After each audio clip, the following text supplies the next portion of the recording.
আমাকে তো সংসারে চলে না, ওরে চিকিৎসা করবো কি দিয়ে? ওরে আমি না যতদিন পাইছে আছি ততদিন নিয়ে আমি দেখলাম, আমি মরে গেলে ওরা কিনা দেখবো। এভাবেই ছেলের জন্য চোখের জলে দিনের পর দিন বুক ভাসাচ্ছে এক বৃদ্ধ মা। দরিদ্র পরিবারের এক চরম বাস্তবতার প্রতিচ্ছবি আলমগীর। গত 5 বছর যাবৎ ঘরের ছোট্ট একটি কেবিনে কাটছে তার শেকলবন্দি জীবন। রুবিয়া আওলাদ দম্পতির 1 মেয়ে ও 3 ছেলে সন্তানের মধ্যে আলমগীর মেঝো।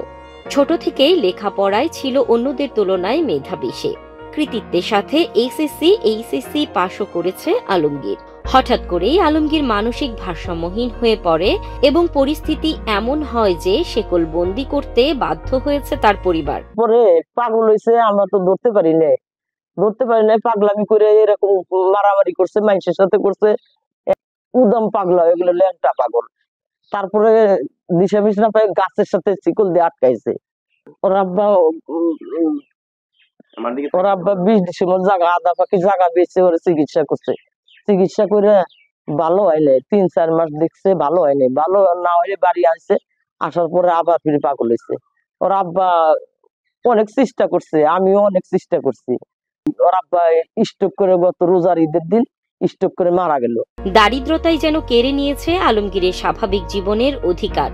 বাবাহীন আলমগীরের পরিবারের যেখানে 3 বেলা পেট ভরে খাবার জোগাড় করাই দুঃসাধ্য, সেখানে ছেলের উন্নত চিকিৎসা যেন এক বিলাসিতা। মানুষের চিনতে পারে, সবার চিনতে পারে, কি কখন কে আহে সবকিছু মনে করে। মনে কোনো সময় মাথা গরম হইলে তখন ভাঙচুর করে, ওর মারধর করে। তো ভালো চিকিৎসা করলে ও একটু সুস্থ হতে পারে। দিন যাপন অনেক খুব খারাপ যাচ্ছে, মানে দিন আনে দিন খায়। আলমগীরের পরিবারটা সচ্ছল, ওর বাপটা মরার পর আরো বিপদে পড়ে গেছে। তবে ওর চিকিৎসা করলে, সবাই মিলে করলে মনে হয় ভালো হতে পারে। ছেলের যথাযথ উন্নত চিকিৎসা করতে না পারায় অনেকটাই ভেঙে পড়েছে আলমগীরের মা। এমতাবস্থায় চাইলেন বিত্তবানদের সুদৃষ্টি। কি করবো, আমাকে তো কোনো উপায় নেই। আমি মানুষের কাছে চাইতে পারবো না যে একটা জিনিস দেবো, মানে এই অবস্থায় এরকম করে রয়েছি, পোলাটা দিতে পাগল, পোলাটা দিতে। আমার তো কেউ নেই, বাপও নেই, মাও নেই, আমার স্বামীও নেই। একটু এগুলো দিব কেমনি? আমার পোলাপানে একজন কাজ করে না, একজনই যায় পরীক্ষা দিল, ইন্টার পরীক্ষা দিয়ে বাড়ি বসা। ওরা আমি না যতদিন পাইছে আছি ততদিন নিয়ে আমি দেখলাম, আমি মরে গেলে ওরা কিনা দেখবো? আর তো ওর দেহার কেউ নেই। আমি তো আর গু পালাই, মুখ পালাই, গোসলের পানি দেই, ওর তো দেহার কেউ নেই। দ্রুত সঠিক চিকিৎসা পেলে মানসিক ভারসাম্যহীন রোগীদের একটি বড় অংশকে স্বাভাবিক জীবনে ফিরিয়ে আনা সম্ভব বলে জানান এই চিকিৎসক। সে আসলে প্রথমভাবে একটা মুড ডিসঅর্ডার বা ডিপ্রেশনে ভুগতেছেন।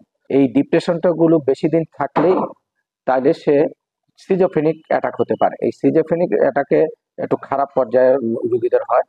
আর এর চিকিৎসা আছে, যদি আমরা মানসিক বিশেষজ্ঞের দ্বারা তার চিকিৎসা করি তাইলে এই বা ছেলেটা স্বাভাবিক জীবনে ফিরে আসবে।